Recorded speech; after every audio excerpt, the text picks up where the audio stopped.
Ele estava passando pela ponte quando viu um buraco. A ponte estava em obra e cortaram um pedaço grande do asfalto. A altura era de dar tontura. Ele só respirou aliviado quando o ônibus passou devagar pelo trecho. Mas foi só ele se acalmar que o busão...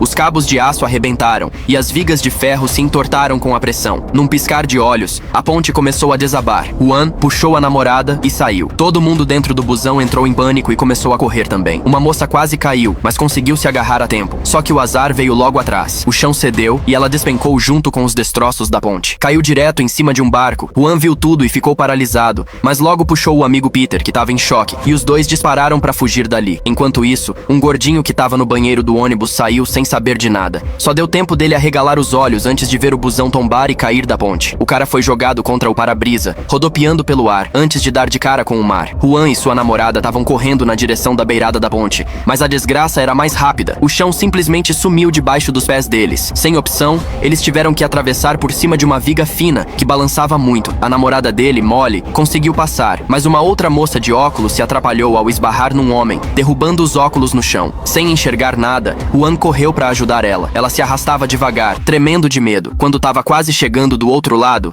a ponte sacudiu de novo e ela sabia nadar, mas do nada, um carro caiu bem em cima dela. Ao mesmo tempo, os cabos de aço da ponte começaram a arrebentar, puxando partes do trilho do chão e jogando os pedaços girando no ar. Um dos cabos acertou um cara que estava correndo, arremessando ele longe e partindo seu corpo no meio. Juan olhou ao redor e viu os cabos se rompendo um por um. Desceu feito uma cachoeira e cobriu o cara inteiro. Peter, que vinha correndo, se jogou e agarrou numa barra de ferro que ainda estava presa. Juan, sem pensar muito, ganhou impulso e saltou também, conseguindo se segurar antes da ponte cair de vez. Só que quando parecia que os dois tinham escapado, a estrutura começou a inclinar de novo. Um caminhão perdeu o equilíbrio e derramou uma carga inteira de vergalhões, que vieram deslizando como lanças. Peter foi atingido de cheio e foi espetado, e caiu da ponte. Juan, vendo aquilo, começou a escalar desesperado, mas um pilar inteiro caiu bem em cima dele, o partindo no meio. De repente, Juan acordou. Tava no ônibus de novo. Tudo parecia normal, até que o veículo deu uma freada brusca, e ele sentiu o ferro do banco cortar seu dedo, exatamente como no sonho. Na hora, ele percebeu que aquilo não era coincidência. Apavorado, gritou para todo mundo sair do ônibus. A namorada dele olhou assustada, mas ele puxou ela com força e correu para fora. Alguns colegas, meio desconfiados, seguiram eles, e foi aí que, bem diante dos olhos deles, primeiras rachaduras começaram a surgir na ponte. Quem já tinha descido do ônibus saiu correndo, enquanto o resto dos passageiros nem teve tempo de entender o que estava acontecendo antes de a ponte despencar, levando todos pro fundo do mar. A polícia ficou de queixo caído com o que aconteceu e começou a interrogar Juan, querendo saber como diabos ele sabia que aquilo ia acontecer, mas não conseguiram arrancar nada dele. No final, o laudo técnico apontou que a culpa foi do vento forte e dos erros na obra. Sem mais o que fazer, a polícia liberou ele. Depois do enterro dos colegas, um sujeito estranho se aproximou de Juan e Peter. O homem olhou fixo para eles e disse: "Sério, a morte não gosta de ser enganada. Fiquem espertos, porque a conta vai chegar." Juan ficou pensativo, mas Peter deu risada. Achava que era só um maluco qualquer falando besteira. Ele não tava nem aí pra isso e foi visitar a namorada, que treinava ginástica. O ginásio tava sem ar-condicionado, então estavam usando ventiladores enormes para refrescar o ambiente. Ninguém percebeu que um fio elétrico tava desencapado, bem do lado de uma poça d'água.